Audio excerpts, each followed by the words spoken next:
संत शिरोमणि आचार्य गुरुवर विद्यासागर जी महाराज की जय। नवाचार्य श्री समय सागर जी महाराज की जय।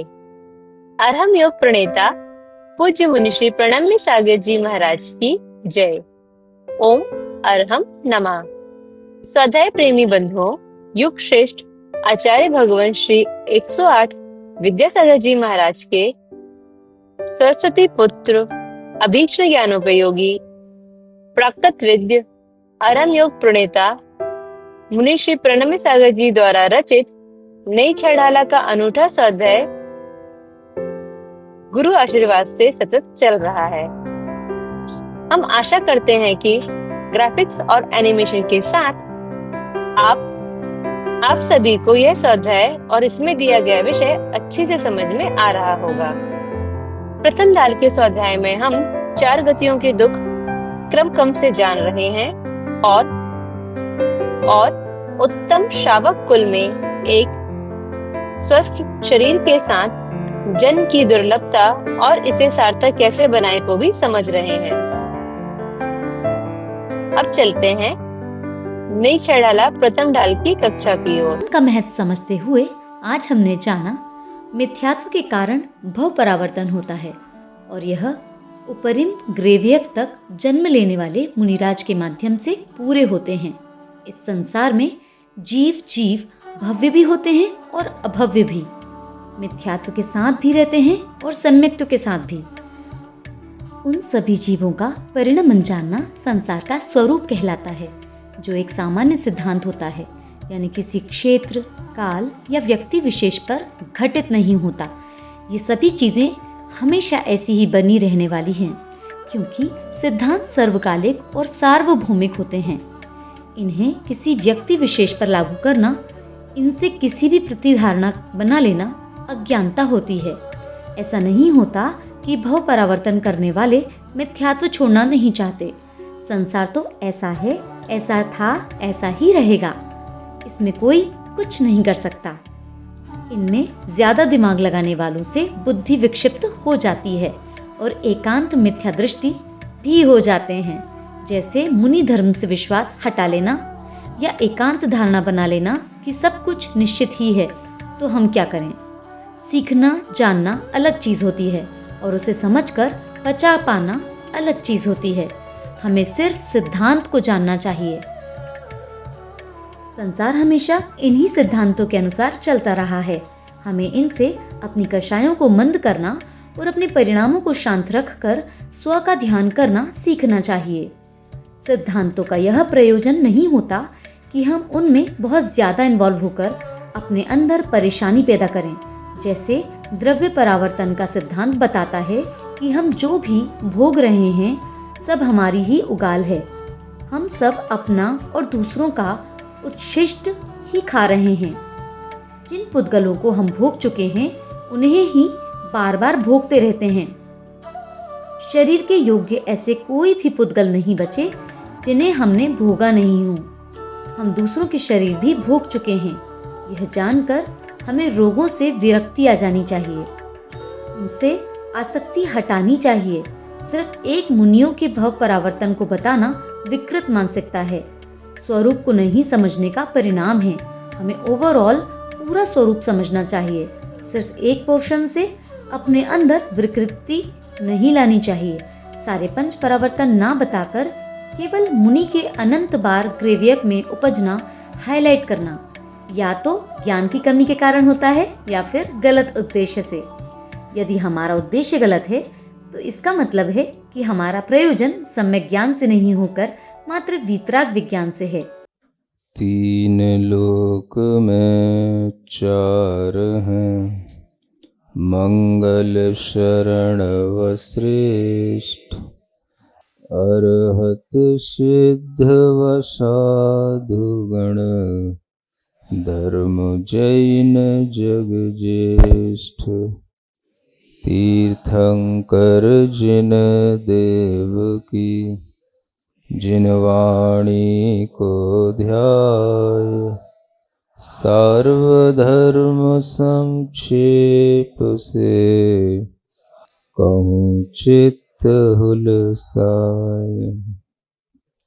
अनंत अनंत सिद्ध परमेष्ठी भगवान की, देवादिदेव आदिम तीर्थंकर श्री ऋषभनाथ भगवान की, वर्तमान शासन नायक श्री वर्धमान महावीर भगवान की, परम पूज्य आचार्य गुरुवर श्री विद्यासागर जी महाराज की, आचार्य श्री समय सागर जी महाराज की। प्रतिभव की हर एक आयु, भव परिवर्तन कर दुख पायु। उत्कट मध्यम जघन विभाव, विधि वंदन का वर्तन पाव। इन्हीं दो पंक्तियों के माध्यम से भाव परावर्तन का और भाव परावर्तन का वर्णन किया गया। तुम जो खा रहे हो वो भी सब, पी रहे हो सो, भोग रहे हो सो, वो सब तुम्हारा अनंत बार उन पुद्गलों के साथ भोगना हुआ और वही उच्छिष्ट के समान तुम उसी पुद्गल को भोग रहे हो। तो तुम्हें कभी भी विज्ञ नहीं कहेंगे आचार्य महाराज। अगर तुम्हारी उन्हीं पुद्गलों को भोगने में इच्छा, स्पृहा बनी हुई है, तो वो आपको कभी भी विज्ञ माने सम्यक ज्ञानी नहीं कह सकेंगे। तो जोर हमें इस चीज पर तो कभी दिया ही नहीं गया और इस चीज पर तो कोई जोर दे ही नहीं रहा है। जो भी हमने भोगा है वह सब हम पहले भोग चुके हैं। हाँ, खाए हुए कोई फिर हम खा रहे हैं, उगले हुए कोई फिर हम भोग रहे हैं। ये वाला विचार अगर आता सामने तो चलो फिर भी तुम्हारे अंदर कोई एक भाव आता कि भाई क्या करें, खाने पीने से आसक्ति हटाओ, भोगों से आसक्ति हटाओ, चलो जितना बने उतने से अपना काम चलाओ। नहीं समझ आ रहा? काम ही तो चलाना है भाई, अब क्या करें, नहीं तो मर जाएंगे। तो कम से कम तुम चाय तो छोड़ते, कॉफी तो छोड़ते, कोल्ड ड्रिंक्स तो छोड़ते, कम से कम आलू प्याज लहसुन खाना तो छोड़ते, रात में खाना तो छोड़ते, कुछ तो करते। ये सब तो कुछ करना नहीं। मुनिव्रत धार अनंत बार ग्रेवय को उपजायो। मैं बताना चाह रहा हूं कि ये जो आपको संपूर्ण ज्ञान दिया जा रहा है पंच परावर्तन का, इस संपूर्ण ज्ञान में से आपने कौन सा ज्ञान उठा लिया, ये बताना चाह रहा हूं। और उस ज्ञान को आपने हाईलाइट करके सामने लोगों के लिए क्या परोसना शुरू कर दिया, और इसके पीछे आपका कौन सा उद्देश्य है। अगर आपका उद्देश्य गलत नहीं है तो इसका मतलब है आपका ज्ञान खराब है, आपका ज्ञान सही नहीं है। और अगर आपका उद्देश्य गलत है तो इसका मतलब है कि आपके लिए सम्यक ज्ञान से प्रयोजन नहीं है, आपके लिए वीतराग विज्ञान से ही प्रयोजन रह गया है। जो वीतरागी हैं उनके ऊपर कटाक्षेप करके अपने अंदर वीतराग विज्ञान गृहस्थ दशा में लाने का एक प्रयास इस उद्देश्य के साथ किया जाता है। वो वीतरागी नहीं है। वीतरागी कौन है? जो वीतराग विज्ञान पढ़े सो वीतरागी है। और जो वीतरागी हैं वे तो मिथ्या दृष्टि हैं। देखो लिखा हुआ है, मुनिव्रत धार अनंत बार ग्रीवय को उपजायो। सुन रहे हो? ये जो ज्ञान की दशाएं चल रही हैं, ये जो पीछे छिपे हुए उद्देश्य हैं, ये सामने इसी तरह के व्याख्यानों से आएंगे। और आपको कोई भी पंडित जो व्याख्यान देंगे उनमें ये कोई भी बातें आपको बताने वाले नहीं है। तो आपके सामने पंच परावर्तन का ज्ञान है। ये एक इसलिए कह रहा था, ये सार्वभौमिक ज्ञान है, सार्वकालिक ज्ञान है। अगर इस ज्ञान को अपने अंदर आपने समाहित करके यही सोच करके कि मैं सारा जो खा रहा हूं मैं सब भोगा हुआ खा रहा हूं, शुद्ध तो कुछ है ही नहीं होता है। क्या आप कह रहे हो मर्यादा मर्यादा, शुद्ध शुद्ध क्या है? जब सब उगला ही हुआ है, जब शास्त्र में लिखा ही हुआ है तो मैं वही खा रहा हूं, तो मैं ये सब नहीं खाऊंगा, मैं सब छोड़ देता हूं। छोड़ दिया तो क्या होगा? मर लोगे और क्या होगा? समझ आ रहा है ना? इससे क्या हासिल होगा? तो इसी तरह से जैसे इस ज्ञान पर अगर हम ज्यादा भावुक हो गए तो हमारा खाना पीना छूट जाएगा, ऐसे ही अगर हम यही रट लगाए रखे मुनिव्रत धार अनंत बार ग्रैवे को उपजायो, तो हमारा सम्यक दर्शन छूट जाएगा, क्योंकि मुनि निंदा का भाव आपके अंदर आएगा, मुनि श्रद्धान रहेगा नहीं। समझ में आ रहा है कि नहीं आ रहा है? आज के बाद मुझसे पर्सनली कोई क्वेश्चन नहीं करना, मुझे ऐसा करंट लगता है, फिर इसीलिए मैं 440 वोल्ट आपको लगा रहा हूं मैं कल से। हाँ, जब भी कोई मुझसे पूछता है तो मैं फिर उसकी शकल देखता हूं ऊपर से नीचे तक, और फिर उससे बोलता हूं तो कल मेरी सभा में आना। हाँ, यहां पे किसी ने पूछ लिया था मेरे से परसों, तब मैंने कहा था मैं सुबह बताऊंगा। समझ आ रहा है ना? हाँ, क्योंकि मैं एक व्यक्ति पे नाराज तो हो नहीं सकता। हाँ, तो सब पे थोड़ा सा निकालने के लिए थोड़ा सा माहौल भी चाहिए ना। हाँ, नहीं तो वही भस्मसात हो जाएगा। तो इसलिए जब सबके सामने बोलूंगा तो एक पे कम से कम गाज नहीं गिरेगी ना, सब झेल रहे होंगे, हाँ भैया ये भी सुन करके खुश है तो अपन को भी सुन करके खुशी रहना यार, परेशान क्यों होना है। तो महाराज अपने लिए नहीं कह रहे, सबके लिए कह रहे, ठीक है ना? तो किसी एक व्यक्ति के लिए ये सब चीजें नहीं है, हर काल में हर समय पर इसी तरह का सिद्धांत हमेशा बना रहा है। सिद्धांत को सिर्फ सिद्धांत की दृष्टि से जानना, अगर उसमें ज्यादा दिमाग लगाओगे खपाओगे तो तुम किसी भी परावर्तन पर ज्यादा दिमाग लगा लोगे, समझ आ रहा है ना, तो तुम उससे नुकसान पाओगे। मान लो द्रव्य परावर्तन पे तुमने दिमाग लगाया ज्यादा, तो अब तुम्हारे लिए कुछ खाने पीने भोगने को नहीं बचेगा, अकाल में मरोगे, ठीक है ना। अगर मान लो हम क्षेत्र परावर्तन पर ज्यादा दिमाग लगाएं, हर क्षेत्र में तो हम जन्म चुके हैं, हर क्षेत्र में मरण कर चुके हैं, फिर ये क्या क्षेत्र शुद्धि करना, फिर ये क्या मंदिर की शुद्धि रखना, और मंदिर में क्या शुद्धि के लिए अलग से, है ना, शुद्धि का कोई क्रिया करना, ये करना वो करना जो चलता है ना, जैसे पंच कल्याणक में घट शुद्धि होती है, वास्तु शुद्धि करना, क्या है, हर क्षेत्र में हर जन्म में हर कोई मर चुका है, कोई भी ऐसा क्षेत्र नहीं जहां पर कोई ना जन्म ले रहा हो ना मर चुका हो। समझ आ रहा है ना? तो कोई क्षेत्र शुद्धि का क्या मतलब होता है? तो अगर तुमने ज्यादा इस पर सोचा तो तुम पगला जाओगे, नहीं समझ में आ रहा? फिर तुम्हें कोई भी शुद्धि अशुद्धि का प्रयोजन नहीं रह जाएगा, तो तुम्हारा दिमाग खराब होगा, तो तुम पागल हो जाओगे। मैं फिर कह रहा हूं, सिद्धांत को समझना, पढ़ना और उसे पचाना हर किसी के बस की बात नहीं होती है। मैंने कई लोगों को पागल होता हुआ देखा है, तुम पागल नहीं बनना, इसलिए बार बार कह रहा हूं। काल शुद्धि की बात करेंगे तो भी तुम पगलाओगे, समझ आ रहा है? क्या हमें काल शुद्धि से मतलब है, किसी भी समय पर कुछ भी करो, क्या सूतक क्या पातक क्या ग्रहण क्या अमावस्या क्या पूर्णिमा, समझ आ रहा है? किसी भी क्षेत्र में किसी भी काल में कुछ भी करो, तो बहुत कुछ इंस्ट्रक्शन इस तरह से भी दिए जाते हैं, इस काल में ये कार्य वर्जित हैं, समझ आ रहा है? फिर आपको कुछ भी नहीं रहेगा, तब फिर आप पगलाओगे, वो भी एक पागलपन होगा, समझ आ रहा है? फिर ये भव परावर्तन, अरे सब भवों में यही तो कहानी है, कुछ नया क्या कर सकते हैं, सभी भवों में अनेक बार हमने व्रत लिए हैं, अनेक बार हमने तप किए हैं, अनेक बार नियम लिए हैं, इन सब से क्या होता है अभी मैं आगे बताने वाला हूं। अब एक ही ढाल तो यहां पे हो रही है, समझ आ रहा है? जैसे आप कहते हो ना अनंत बार ग्रैवे को उपजायो, ऐसे मैं आगे बताने वाला हूं, सम्यक दर्शन भी असंख्यातों बार हो चुका होता है। हाँ, ये भी ध्यान रखना, ये इसी छेड़ाला में मिलेगा आपको, ये विशेषताएं सारी खोज खोज के इसी में निकाल के रखी हैं। हाँ, जितना तुम उल्टा बोलते हो ना उतना ही तुम्हें उल्टा लटकाने की क्षमता रखता हूं मैं। हाँ, तो जितना तुमने उल्टा बोल बोल करके लोगों का दिमाग खराब कर रखा है, मैंने ढंग से सोच करके कि क्या क्या उल्टा चल रहा है, तब ये सीधा लिखा गया है, समझ आ रहा है? पंच परावर्तन का स्वरूप पूरा का पूरा पढ़ोगे तो तुम्हें कहीं कोई आपत्ति नहीं होगी, और केवल बस इतना पढ़ोगे कि अनंत बार ग्रैवे को उपजायो तो तुम पगलाओगे। तो काल परावर्तन हो चाहे भाव परावर्तन हो, चाहे अभी तो भाव का तो शुरू ही नहीं किया, भावों की तो कोई कथा ही इतनी कहानी इतनी लंबी है कि कुछ समझ में नहीं आएगी तुमको भाव परावर्तन, तो समझ आ रहा है ना?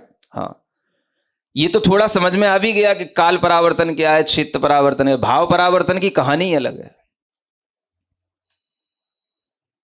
अब वो तुम्हारी सभा में समझाने लायक भी नहीं है, फिर भी बतानी तो पड़ेगी, कब बताऊंगा? आज ही बताना है ना? अच्छा, टाइम है अभी। तो ये कहानियां इतनी बड़ी हैं कि इनमें हम अगर किसी भी एक में उलझ गए तो हमारे अंदर जो एक सम्यक आचरण, एक व्यवहार, एक हमारे अंदर सदाचार, इन सदाचार दुराचार के बीच का भाव ही मिट जाएगा अगर हम ज्यादा उलझ गए इनमें। तो समझ में आ रहा है? तो आचार्य कहते हैं ये सब जो भी भव परावर्तन है, भाव परावर्तन है, इन सब का स्वरूप समझो। ये स्वरूप का मतलब है ये कितना विशाल है, ये कितना बड़ा है, ये अनंत काल की ये परिणतियां हैं। इन्हें किसी एक बात पर अपनी प्रमुखता लेकर के अपने दिमाग को खराब करने की जरूरत नहीं है। अब भाव परावर्तन में क्या आता है? ये सबसे बड़ा परावर्तन है, भाव परावर्तन। सुन रहे हो? इसको समझना हो तो 4 चीजें तुम्हें सामने रखनी पड़ेंगी। एक तो कर्मों की स्थिति, दूसरा कसायों के अध्यवसान स्थान, तीसरा अनुभाग अध्यवसाय स्थान, और चौथा योग स्थान। अब थोड़ी देर शांति से सुन लेना, है ना? यूं मत बोलना मुझे ये समझ नहीं आया, तुम्हें अभी कुछ नहीं समझ आएगा। क्या बोला मैंने? पहला स्थिति स्थान, दूसरा कसायों के स्थान, तीसरा अनुभागों के स्थान और चौथा योगों के स्थान। ये 4 स्थान हैं, माने ये 4 बड़ी बड़ी चीजें हैं। इनको सामने रख करके भावों का परिवर्तन समझाया जाएगा। स्थिति स्थान का मतलब जो स्थितियां होती हैं वो कितनी होती हैं, वो सब उसके स्थान कहलाएंगे, उसके जितने भंग बनेंगे। यानी कोई स्थिति है, जैसे कर्म की स्थिति मान करके चलें, ज्ञानावरणी कर्म होता है, तो उस ज्ञानावरणी कर्म की जघन्य स्थिति को बांधने वाला जीव नियम से संगी पंचेंद्री पर्याप्तक जीव होता है। संगी पंचेंद्री पर्याप्तक जीव उस कर्म की जघन्य स्थिति जो अंतः कोड़ा कोड़ी सागर की होती है उसको बांधता है, और उस कर्म की उत्कृष्ट स्थिति 30 कोड़ा कोड़ी सागर की होती है। अंतः कोड़ा कोड़ी सागर से लेकर के 30 कोड़ा कोड़ी सागर तक जितनी उसकी एक एक समय की स्थिति बढ़ती जाएगी उतने उसके स्थान कहलाएंगे। इसको कहेंगे स्थितियों के स्थान, कर्म स्थितियों के स्थान। सुनते हो? अब बस सुनना ही अभी। फिर कसाय अध्यवसाय स्थान होते हैं, जिन कसायों के माध्यम से उन कर्मों में स्थितियां पड़ती हैं। स्थिति का मतलब ये कर्म आपके अंदर कितने समय तक रहेगा, उसके अंदर जो ड्यूरेशन आती है ये कसाय के स्थानों के माध्यम से आती है। तो ये कसाय के अध्यवसाय स्थान, माने अध्यवसाय माने आपके भावों को ही अध्यवसाय कहा जाता है। जो भाव हम बार बार करते हैं वो अध्यवसाय के रूप में शास्त्रों में कहे गए। तो एक कसाय अध्यवसाय स्थान होते हैं। तो इन कसायों के स्थानों के अनुरूप सभी प्रकार की स्थितियों का बंध होता है, और ये स्थान असंख्यात लोक प्रमाण होते हैं। कितने? असंख्यात लोक प्रमाण का मतलब होता है एक लोक में जितने असंख्यात प्रदेश होते हैं वो एक असंख्यात समझना। ऐसे लोक को भी असंख्यात से गुणा करके उनके एक हर एक लोक के असंख्यात प्रदेशों को असंख्यात लोक से गुणा करके, असंख्यात बार गुणा करके जो संख्या आएगी उसका नाम क्या होगा? असंख्यात लोक प्रमाण। माने एक लोक में जितने असंख्यात प्रदेश होंगे तो असंख्यात लोक में कितने असंख्यात प्रदेश होंगे, तो असंख्यात से असंख्यात का गुणा करना पड़ेगा आपको। इसका नाम क्या है? ये कसायों के इतने अध्यवसाय स्थान, माने इतनी तरह के कसायों के परिणाम होते हैं, भाव होते हैं। जो कसाय आप बोलते हो ना, कसाएं तो 4 होती हैं, ज्यादा से ज्यादा तो 25 हो जाती हैं। 25 कसाय के नाम है, भाव नहीं है वो। जैसे आपसे कह दिया क्रोध कसाय, तो क्रोध एक कसाय हो गई, तो क्रोध कसाय सबकी एक जैसी नहीं होती। वो कितनी, तो असंख्यात लोक प्रमाण उसके परिणामों के स्थान होते हैं। इतने टाइप की वो इसी तरीके से अनुभाग बंद अध्यवसाय स्थान, जो हमारी कर्मों में अनुभाग बंद होता है, जिसके माध्यम से वह कर्म फल हमें प्राप्त होता है, वह उत्कट मध्यम जघन्य विभाव जो ये लिखा हुआ है, कभी उत्कृष्ट परिणामों से अनुभाग बंद बनते हैं, कभी मध्यम परिणामों से बनते हैं, कभी जघन्य परिणामों से अनुभाग बंद बनते हैं। तो ये सब भी कसाय के माध्यम से ही बनते हैं, लेकिन अनुभाग के स्थान अलग हैं और स्थिति के स्थान अलग हैं। स्थिति के बंद अध्यवसाय स्थानों को ही कसाय अध्यवसाय स्थान कह करके यहां पर यह दूसरा स्थान बनाया गया है। और तीसरा हो गया अनुभाग का बंद अध्यवसाय स्थान, और चौथा होता है योग, जो हमारे मन वचन काय के योग हैं, इन योगों का स्थान। ये अनुभाग बंद अध्यवसाय स्थान भी असंख्यात लोक प्रमाण होते हैं। कितने? एक संख्या से लेकर असंख्यात लोक प्रमाण संख्या तक जाना। और जो योग स्थान है वो भी जगत श्रेणी के असंख्यात में भाग प्रमाण होते हैं, माने एक से लेकर के वहां पर भी असंख्यात संख्या तक जाना। जो मन वचन काय की प्रवृत्तियां हैं वो भी सबकी एक जैसी नहीं होती, वो योग स्थान भी असंख्यात प्रमाण है। यह भी आपके सामने चार चीजें हैं, सुन रहे हो क्या? स्थिति के स्थान, कसाय अध्यवसाय स्थान, अनुभाग अध्यवसाय स्थान और योग स्थान। अब इसमें देखो क्या करना है आपको। एक सिंपल सी चीज आपको अगर समझ में आ जाए, कई लोगों के परावर्तन समझ में नहीं आते और शायद आपको समझ में आ पाए। अब इसमें आप क्या करोगे, तीन चीजें फिक्स रखो। स्थिति फिक्स है हमारी, कितनी? मान के चलते हैं कि जघन्य स्थिति के साथ में वह जघन्य स्थिति जो अंतः कोड़ा कोड़ी सागर की है, हम अभी पहले ज्ञानावर्णी कर्म की जघन्य स्थिति को अपने सामने लेकर के चलते हैं। वो जघन्य स्थिति अंतः कोड़ा कोड़ी सागर प्रमाण है, और उस जघन्य स्थिति को सामने रखते हुए उसके ही योग्य जो जघन्य कषाय होगी, वो कषाय का अध्यवसाय स्थान हमें पहला वो सामने रखना है।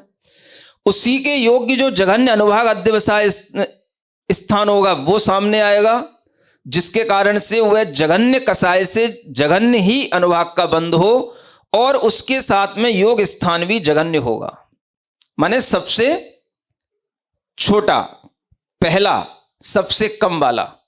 तो वह जघन्य योग स्थान आपके सामने तीनों जघन्य, चारों जघन्य स्थितियों में है।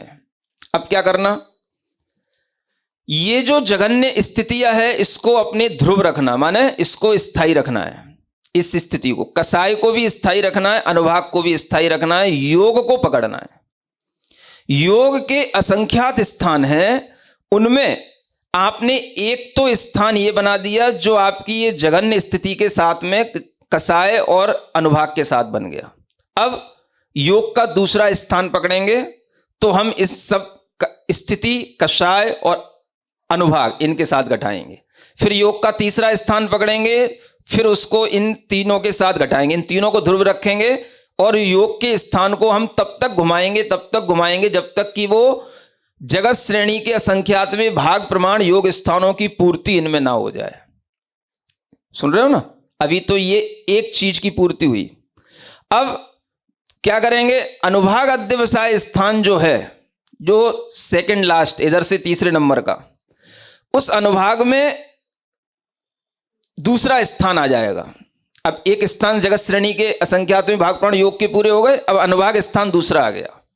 फिर उस दूसरे स्थान में भी इसी तरीके से सभी योग स्थानों को लेंगे। जब वो पूरे हो जाएंगे तब फिर तीसरा अनुभाग का अध्यवसाय स्थान आएगा, उसमें भी पूरे योग के स्थानों को इसी तरीके से लेंगे, बाकी दोनों चीजें कांस्टेंट रहेंगी। फिर चौथा अनुभाग अध्यवसाय स्थान आएगा, तब उसमें भी योग स्थानों को असंख्यात बार घुमाएंगे, बाकी सब चीजें कांस्टेंट रहेंगी। ऐसा करते करते हम अनुभाग के अध्यवसाय स्थान जो असंख्यात लोक प्रमाण है उनको पूरा करेंगे। सुन रहे हो? फिर हम आएंगे कसाय पर। फिर कसाय के जो स्थिति बंद अध्यवसाय स्थान है उनमें से एक की वृद्धि करेंगे और उसमें भी सारे योग स्थानों को घुमाएंगे, बाकी सब रहेगा कांस्टेंट। फिर उसमें भी दूसरा तीसरा करते करते असंख्यात लोक प्रमाण उसको भी ले जाएंगे, तब उसकी कसाई की पूर्ति हो जाएगी। तब जाकर के एक स्थिति जो हमारी थी उस संबंधी इतने अध्यवसाय स्थानों में घुमाते घुमाते एक स्थिति का एक परिवर्तन पूरा होगा। अभी ये स्थिति, अब हम क्या करेंगे, जो अंतः कोड़ा कोड़ी सागर थी उसमें एक समय अधिक की स्थिति बनाएंगे, तब फिर पूरा का पूरा ऐसा ही उसमें परिणमन कराएंगे जैसा अभी कराया था। फिर अंतः कोड़ा कोड़ी सागर में भी 2 समय की स्थिति बढ़ा करके फिर ऐसे ही कराएंगे। फिर ऐसे करते करते जब तक 30 कोड़ा कोड़ी सागर की स्थिति पूरी ना हो जाए तब तक आपको इसी तरह से ये घुमाना है और इन सबके परिवर्तन पूरे करना है जो आपको पहले क्रम बताया गया इसी के अनुसार। दिमाग घूम तो नहीं रहा ना? घूम गया ना? घुमाना ही था। समझ आ रहा ना? इसलिए कह रहा था ये किसी को समझ में आने का नहीं। जब ये अंतः कोड़ा कोड़ी सागर से एक एक समय अधिक लेते लेते पूरी 30 कोड़ा कोड़ी सागर तक की स्थिति पूर्ण हो जाएगी, तब ये ज्ञानावरणी कर्म की संबंधी केवल एक भाव परावर्तन पूरा होगा। अभी ओम अरहम नमः। आइए आज की कक्षा का क्विक रिवीजन कर लेते हैं। संसार के स्वरूप समझते हुए पंच परावर्तन में आज हमने जाना, हमें सिद्धांत को सिर्फ सिद्धांत की दृष्टि से ही जानना चाहिए। किसी एक पर ज्यादा दिमाग लगाने से हमारा नुकसान होगा। हमारे लिए खाने पीने को कुछ नहीं बचेगा। शुद्धि अशुद्धि का कोई प्रयोजन नहीं रह जाएगा। एक में ज्यादा उलझने से हम में सदाचार दुराचार के बीच का भाव मिट जाएगा। भाव परावर्तन को समझने के लिए हमने 4 चीजें जानी। पहला, कर्मों के स्थिति स्थान। दूसरा, कषायों के अध्यवसाय स्थान। तीसरा, अनुभागों के अध्यवसाय स्थान। और चौथा, योगों के स्थान। स्थिति स्थान मतलब कर्मों की स्थितियों के कितने स्थान बनेंगे। जैसे ज्ञानावरणी कर्म की जघन्य स्थिति अंतः कोड़ा कोड़ी सागर होती है, जिसे संगी पंचेंद्री पर्याप्तक जीव बांधता है, और उत्कृष्ट स्थिति 30 कोड़ा कोड़ी सागर होती है। अंतः कोड़ा कोड़ी सागर से 30 कोड़ा कोड़ी सागर तक एक एक समय की जितनी स्थिति बढ़ती जाएगी उतने उसके स्थिति स्थान कहलाएंगे। स्थिति मतलब कर्म हमारे अंदर कितनी ड्यूरेशन तक रहेगा। कर्मों में ये स्थितियां कषायों से पड़ती हैं। इन्हें कषायों के अध्यवसाय स्थान कहते हैं। अध्यवसाय मतलब हमारे भाव। कषायों के स्थानों के अनुरूप सभी प्रकार की स्थितियों का बंध होता है। ये स्थान असंख्यात लोक प्रमाण होते हैं, यानी एक लोक में असंख्यात प्रदेश होते हैं। इन्हें असंख्यात से गुणा करने पर जो प्रमाण आए, इतनी तरह के कषायों के परिणाम होते हैं।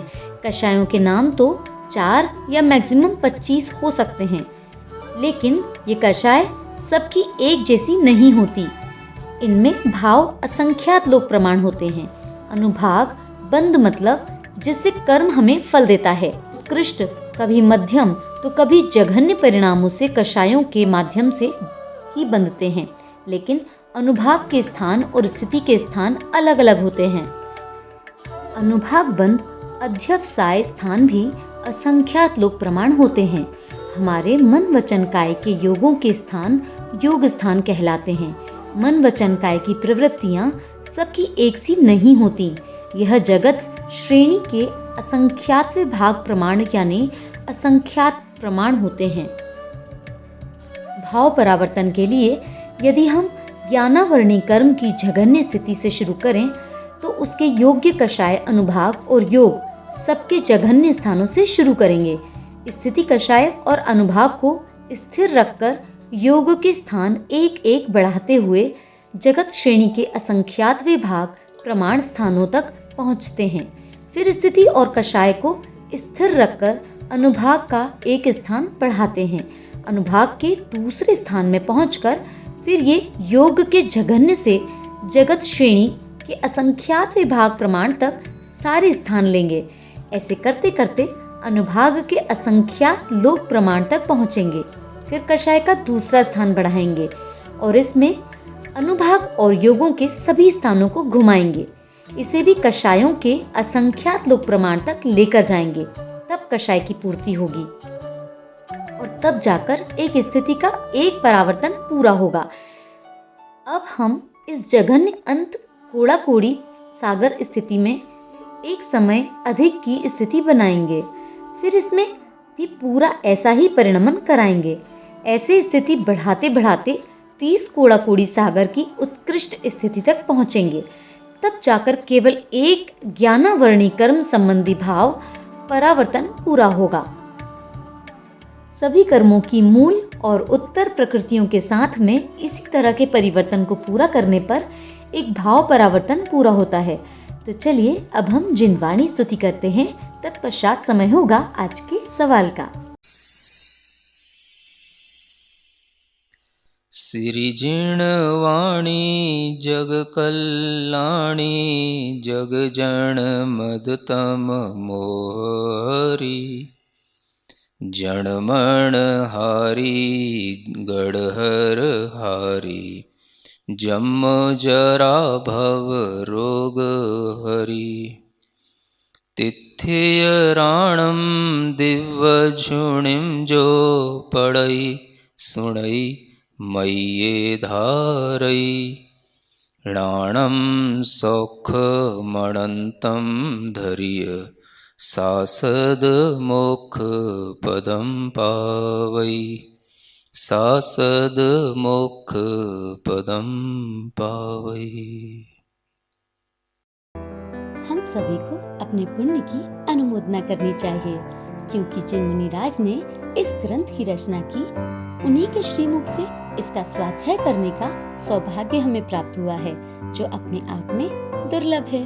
तो आपके मन में जितने भी प्रश्न उठे, उनको अपने तक रोके नहीं, हमारे माध्यम से मुनिश्री तक पहुंचाएं और समस्त शंकाओं का समीचीन समाधान पाएं।